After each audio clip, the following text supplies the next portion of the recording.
You have too much culture out here that's training black men to remain as children forever. And what's really crazy, and the reason I really wish Shannon Sharp, if he ever wanted to call me, I'd be happy to share what I know and talk to him about it because I don't want to sound mean, but he's Unc. They call him Unc. So young guys are looking up to him, and they look up to him because he's famous and he has lots of money.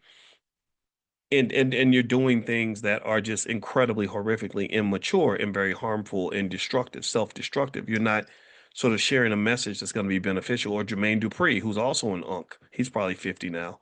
To say I spent $10,000 a week in strip clubs, that's not necessarily going to guide anybody to a better life. I understand making mistakes. I get that.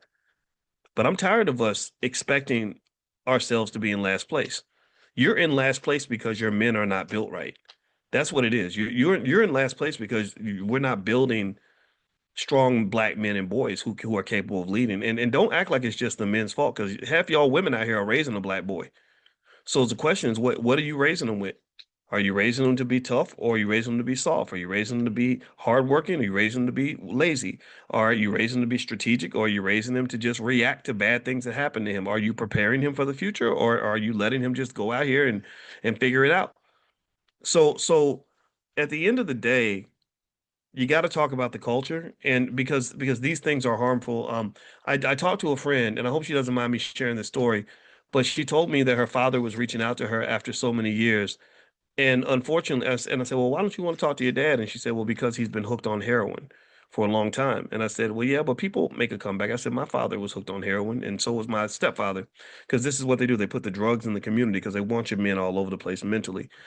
And she said, I can't do it because my sister was getting high with my dad because she wanted a connection to my father, and she died from an overdose. And I said, I don't know how to package that kind of trauma. I don't know how to even respond to something like that.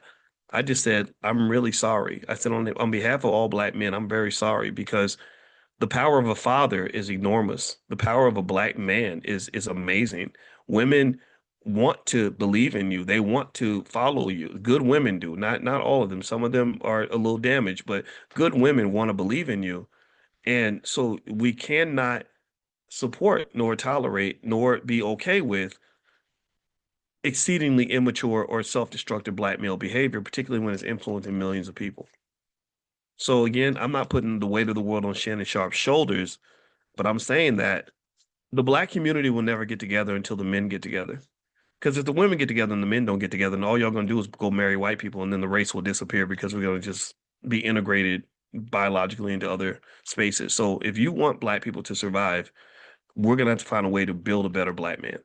And this culture that's run and controlled financially by other groups of people, I believe they deliberately poison that culture, and we have to walk away from it completely.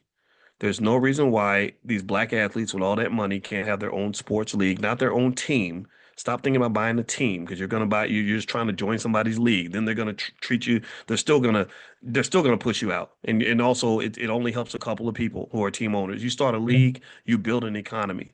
You don't want to just build a life. You want to build a system.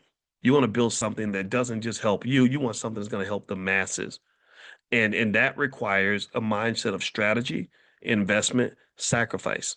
What are you sacrificing for?